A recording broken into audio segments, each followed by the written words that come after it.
और अभी पूजा को लेकर भी सियासत शुरू हो गए हैं।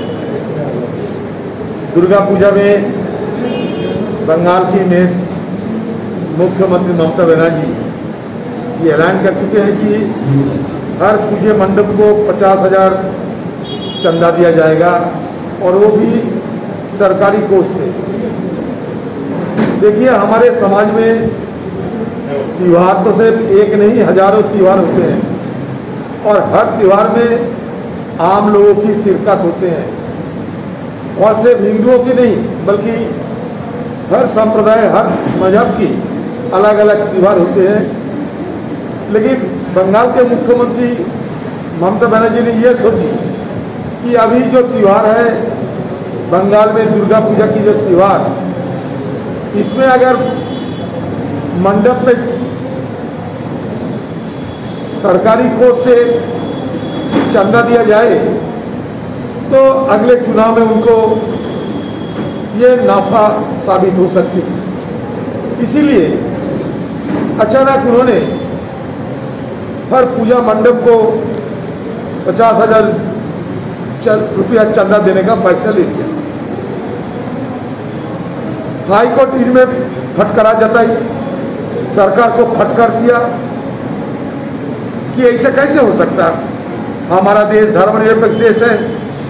अब अलग एक मजहब को इस तरीके की मदद नहीं कर सकते क्योंकि हमारे देश में हर धर्म के लोग रहते हैं।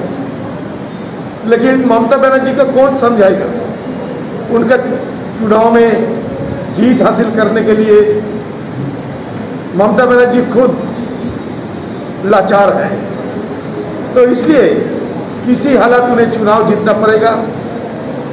और वो अभी बीजेपी के साथ दूसरे होड़ में लगे हैं कि वो दिखाना चाहती है कि बीजेपी पार्टी के मुकाबले ममता बनर्जी खुद अपने को ज़्यादा हिंदुत्ववादी साबित करने का सारे कोशिश कर रही है।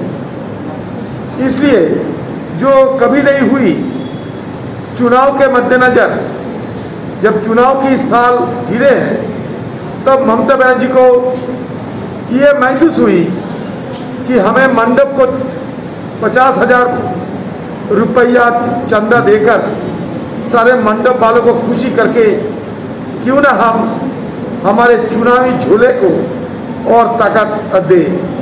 इसी मकसद से वो ये किए हैं। कभी मुसलमानों को कहते हैं कि इमाम लोगों को भाता देंगे, सब मुसलमान मेरे साथ आ जाओ। अभी कहते हैं कि पुजारी तुम्हें भी भाता देंगे, तुम मेरे साथ आ जाओ।